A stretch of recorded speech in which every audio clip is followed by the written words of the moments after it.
Hello and welcome to What the F*** Just Happened Today, your essential guide to the daily shock and awe in national politics. I'm Joe Amditis. Let's get to it. It's Tuesday, October 31st, 2023. Welcome to day 1015. Speaker Mike Johnson and House Republicans unveiled a $14.3 billion aid package for Israel that cuts the IRS budget by about the same amount, while also leaving out Ukraine assistance and other bipartisan priorities. Senate Democrats and the White House called the bill a non-starter, saying it's politicizing our national security interests. Secretary of State Antony Blinken and Defense Secretary Lloyd Austin warned lawmakers at the Senate Appropriations Committee that failing to pass aid for both Israel and Ukraine would embolden both Moscow and Tehran. Mitch McConnell, meanwhile, has been stressing the need for linking aid for Ukraine and Israel together in a larger emergency funding package that also funds Taiwan and U.S. border security. McConnell said if we don't stand up to these challenges now, they will cost us a lot more in the future.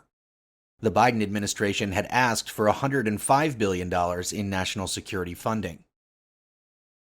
Moving on, Biden invoked emergency federal powers to assert oversight of artificial intelligence systems, part of an executive order aimed at safeguarding against threats posed by what he called the most consequential technology of our time.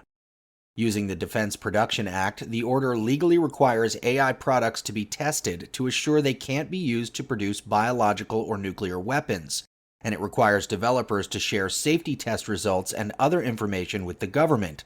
It also requires the National Institute of Standards and Technology to create standards to ensure AI tools are safe and secure before being publicly released. The order also directs federal agencies to both deploy AI and guard against its possible bias. Meanwhile, the Biden administration released a new proposal for student loan relief that prioritizes borrowers experiencing financial hardship. In June, the Supreme Court struck down Biden's pandemic-era debt relief plan, which aimed to cancel up to $20,000 in student debt for an estimated 43 million borrowers.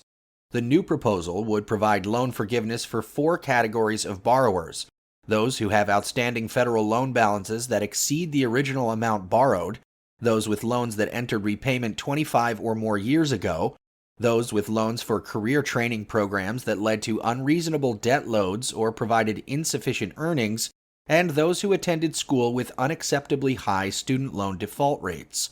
Those categories of borrowers would be deemed eligible for forgiveness through income-driven repayment or other targeted relief programs. And finally, Senate Democrats plan to subpoena 3 wealthy and influential conservatives who provided Justice Clarence Thomas and Samuel Alito with luxury travel. Democrats on the Senate Judiciary Committee said they would subpoena Harlan Crow, Leonard Leo, and Robin Arkley II for documents as part of their investigation into ethics reform at the Supreme Court. The Senate Judiciary Committee said by accepting these lavish, undisclosed gifts, the justices have enabled their wealthy benefactors and other individuals with business before the court to gain private access to the justices while preventing public scrutiny of this conduct. The committee added, in order to adequately address this crisis, it is imperative that we understand the full extent of how people with interest before the court are able to use undisclosed gifts to gain private access to the justices. A vote is expected as soon as November 9th. That's all for now. You can find the links and sources for all of these stories on the main website. And as always, visit whatthefjusthappenedtoday.com for the latest news and headlines. Until next time, I'm Joe Amditis.